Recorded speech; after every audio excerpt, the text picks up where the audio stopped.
सासंगत जी प्यार से कहना धन निरंकार जी।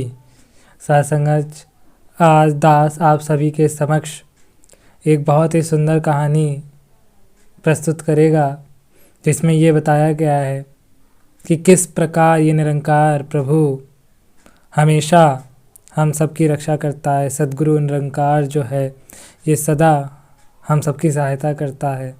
तो आइए सासंगत कहानी को शुरू करते हैं। सासंगत कहानी ऐसी है कि बहुत समय पहले की बात है। ऋषि अंगीरा के कुल में एक ओजस्वी पुत्र उत्पन्न हुआ। वह सर्वगुण संपन्न था। उसमें सभी प्रकार के गुण जैसे संतोष, विजय, विद्या तथा आनंद आदि पूर्णतया विद्यमान थे।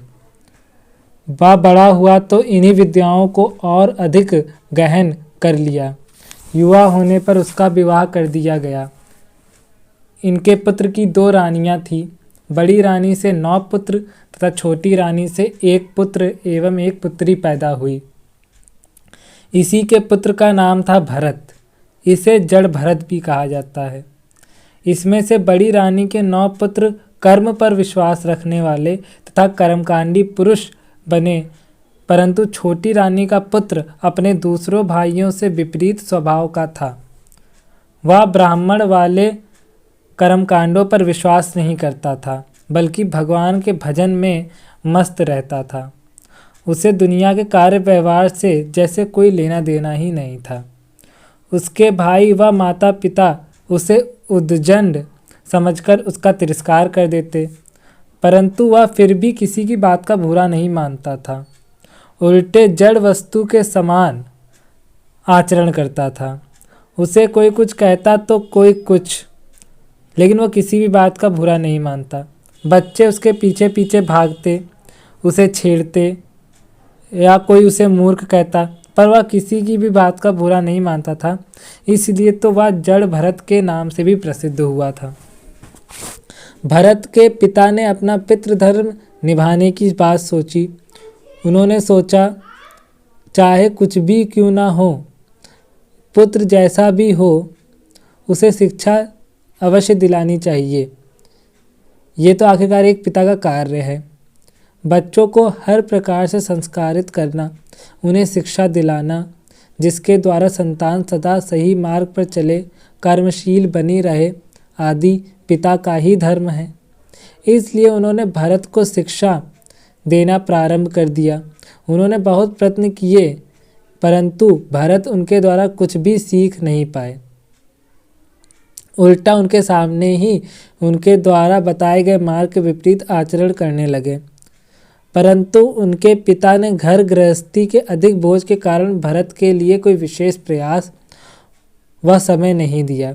इस कारण भरत के प्रतिदिन के कार्यक्रमों में कोई अंतर ना पड़ा। उल्टे उसके पिता इसी दुख में ही परलोक सिधार गए। भरत की माता भी परलोक सिधार गई। माता पिता की मृत्यु के बाद अपने भाइयों के भरोसे ही भरत रह गए। भाई कर्मकांड में विश्वास करने वाले थे। उन्होंने जब देखा कि पिता भी भरत को पढ़ा नहीं पाए, तो उसे और अधिक पढ़ाने का विचार उन भाइयों ने त्याग दिया। अब भरत को वे बेकार के कार्यों में लगाए रखते। उधर भरत भी अब बिल्कुल स्वतंत्र हो गए थे। अब तो उन्हें कोई रोकने वाला वैसे भी नहीं था। इसलिए वो पहले से भी अधिक स्वच्छंद हो गए। अब उन्होंने अपनी घर गृहस्थी का भी त्याग कर दिया। अब तो उन्हें कोई भी व्यक्ति कुछ भी कहता वह कर देते। सभी लोगों के सभी बेकार के कार्य भी कर देते। जो कुछ भी खाने के लिए कहीं से भी मिल जाता, वह उसे सहर्ष से स्वीकार कर लेते और उसे अमृत के समान समझकर खा लेते। कहीं भी सो जाते, कभी पत्थरों पर तो कभी खुले घास के मैदान में या कंदराओं में, तथा कभी नदी के किनारे। जहाँ भी उन्हें नींद आती वहीं सो जाते। अब तो वह बिल्कुल ही ऐसा व्यवहार करने लगे थे कि जैसे उन्हें दुनिया से कुछ लेना देना ही ना हो। स्वयं में मस्त होकर आचरण करने लगे। एक समय की बात है, डाकुओं ने एक व्यक्ति को पकड़ लिया। वह उसकी बलि चढ़ाना चाहते थे, परंतु बलि देने के समय पर अचानक तेज हवाएं चलने लगी और चारों ओर काली घटाएं आकर छा गईं। अंधकार इतना हो गया कि कोई भी नहीं दिखाई दे रहा था। ठीक उसी समय राज बलि के लिए लाया गया व्यक्ति अपने बंधन तोड़कर भाग गया। अंधेरे का लाभ उठाता हुआ वह कहीं छिप गया। डाकुओं के बहुत ढूंढने पर भी वह कहीं नहीं मिला।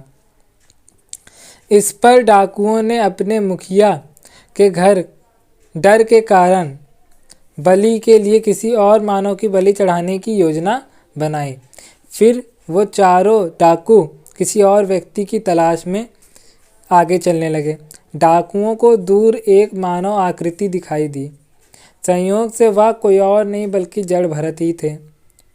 डाकुओं ने देखा कि यह आकृति तो खूब हष्ट पुष्ट थी। उसके सभी अंग संपूर्ण थे। वह हर प्रकार से बलि के लिए उपयुक्त था। उन्होंने झट से उसे पकड़ लिया। भरत ने उनका कोई विरोध नहीं किया। या तो पहले से ही अंतर्मुखी हो चुके थे। उन्हें तो मालूम ही नहीं था कि वे लोग कौन हैं और उसे कहाँ लिए जा रहे हैं। तदंतर ये डाकू उसे अपने अड्डे पर ले गए। वहाँ भरत जी को नहला धुलाकर साफ कर दिया गया और फिर विधि अनुसार उन्हें अपनी आराध्य देवी के मंदिर में वे ले गए। वहाँ जाकर पहले दीप घी धूप बत्ती से आदि उनकी पूजा की गई। फिर ढोल नगाड़े मृदंग आदि की थाप पर उन्होंने अपने मंत्रों का उच्चारण करना प्रारंभ कर दिया तथा अंत में भरत का शीश झुकाकर उस स्थान पर अटका दिया जहाँ से खड्ग के एक ही वार से भरत जी के सिर को धड़ से अलग किया जाना था। पूरी तैयारियां कर लेने के उपरांत डाकुओं के पुरोहित ने बलि के लिए तैयार की गई खड्ग अर्थात तलवार के वार के लिए इशारा किया। अभी इशारा किया ही था कि डाकुओं की आराध्य देवी जैसे जीवित हो उठी। तभी वहाँ पर एक महिला महिला का वेश धर के प्रभु आए और सभी डाकू उनको देख के घबरा गए। उन डाकुओं को लगा कि यह देवी विकराल रूप धारण कर लेगी और उनका संहार कर देगी। चारों ओर हाहाकार मच गया। उस तलवार से एक दो डाकू मर भी गए। उस मंदिर में प्रज्वलित आग से ही कई डाकू झुलस गए या फिर भाग खड़े हुए।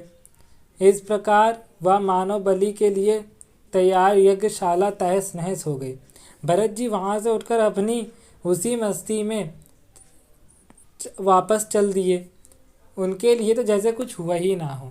वास्तव में जो संत महात्मा अपना सर्वस्व इस निरंकार प्रभु पर न्यौछावर कर देते हैं वे मृत्यु से भी भय नहीं खाते। वो मृत्यु से भी मुक्त हो जाते हैं। प्रभु भी उनकी रक्षा करते हैं और प्रभु उनकी रक्षा के लिए कोई ना कोई युक्ति जरूर निकाल लेते हैं। तो आओ साथ संगत, कहानी का भाव यही निकला कि ये निरंकार जिस भी माध्यम से चाहे किसी भी रूप में हमारी रक्षा अवश्य ही करता है। बस ज़रूरत इस बात की है कि हम इसको अपने आप पर समर्पित कर दें।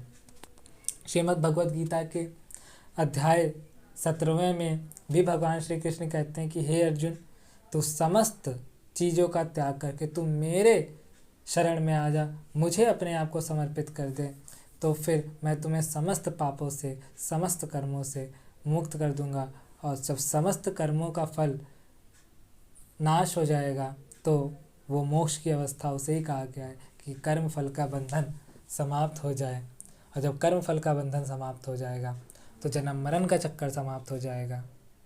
और जब जन्म मरण का चक्कर समाप्त हो जाएगा तो मोक्ष अपने आप ही मिल जाएगा। यही मोक्ष की अवस्था।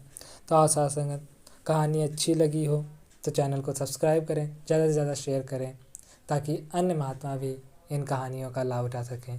साथ संगत जी, धन निरंकार जी।